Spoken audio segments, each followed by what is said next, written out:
My wife didn't just betray me. She planned to erase me. She wanted my children, my fortune, and even my name, all with the help of the man I once called a friend. But the game they were playing had rules they didn't understand. The truth arrived as silent video, surveillance footage I'd decrypted from her laptop. There she was, Diana, laughing in a hotel suite, her hand lingering on his arm. On her wrist, a diamond bracelet I didn't buy. Even without sound, I could read his lips. A new life. 8 years of marriage, reduced to pixels. Then I opened the next folder. Encrypted texts, their plan, laid out in cold, deliberate words. His message: the prenup won't matter if we prove he's an unfit father. Your mother's connections will guarantee you full custody. Her reply: Connor and Madison barely know him anyway. He chose work over family years ago. We'll make sure they understand that. Something inside me shifted. Not anger. Something colder, clearer. This wasn't about emotion anymore. This was about strategy. My name is Troy Blackstone. For 12 years, I served in military intelligence. I learned that patterns never lie, and that the best weapon is information the enemy doesn't know you have. Diana and Blake thought my work was just corporate security, a boring job that paid for her designer furniture and Italian rugs. They were wrong. While they plotted, I worked. I didn't confront them. I observed. I let them grow confident, arrogant, and in the quiet of my basement office, surrounded by the hum of servers, I started digging. Not into them, but into her family. The powerful Harrison dynasty. The central secret, the real leverage, was buried 13 years deep in sealed court documents. A drunk driving incident. A young man who killed an immigrant family of 4. The case was quietly dismissed by the presiding judge, Diana's mother, Patricia Harrison. The file I built was meticulous, bulletproof. Financial records showing donations from Diana's father to the district attorney's campaign, just days after the case was sealed. Timestamps, cross-reference testimonies. The Harrison family built their reputation on integrity. I now held the evidence that could turn it all to dust.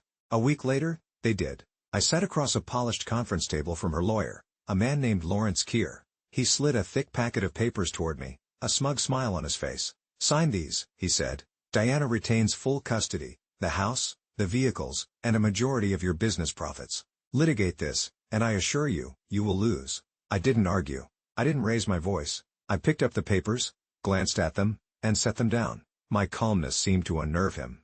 I reached into my portfolio and pulled out a single, thin envelope. I placed it neatly on the table. My voice was quiet, measured.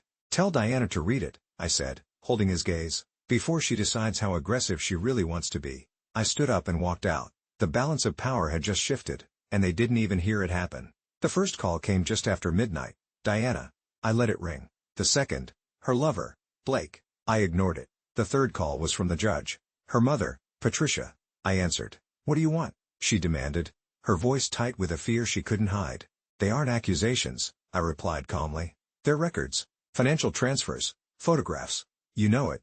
And now, so do I. There was a long silence. Then, her voice, almost a whisper. What do you want, Troy? I laid out my terms. 1. Diana withdraws the divorce petition and signs full custody of our children over to me. 2. Blake sells his shares in my company back to me at their original value. 3. You resign from the bench, quietly. Do this, and the evidence stays with me. Fail, and the Moretti family finally gets the justice you stole from them.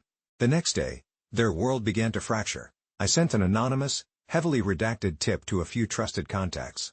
Not enough to prove anything, but enough to start a fire. By the final meeting, the fight was gone from Diana's eyes. She sat across from me, trembling, as she signed away everything she had tried to take. The custody agreement, the business transfer, the property settlement. I leaned forward. This was never about winning. It was about truth. I paused, then pushed one last envelope across the table. Consider this a gift. She opened it. Inside were photographs. Blake, her partner in this betrayal, boarding a private jet with another woman. Bank statements from a Cayman Islands account, now empty. He'd been playing her too. Her composure finally shattered. She buried her face in her hands, her body shaking with sobs. I stood up, took the documents she'd signed, and walked to the door. I didn't look back. You wanted power, Diana, I said, my voice even. Now you have nothing. The consequences were swift and silent. Patricia Harrison resigned from the bench, citing health reasons. Her father's business empire is now entangled in federal investigations. Blake is a fugitive, his assets frozen, his name on an international watch list. And Diana is a mid-level real estate agent in a town she used to own. She lost her influence, her money, and the man she betrayed me for. She wasn't destroyed by my revenge. She was consumed by her own greed. 3 months later, I'm standing on my porch, watching my son and daughter play in the yard. Their laughter is the only victory I ever needed. My company is thriving, my life is my own, and my children are safe. Some betrayals are designed to erase you. But sometimes, if you're patient, if you're strategic, they only reveal who you were all along.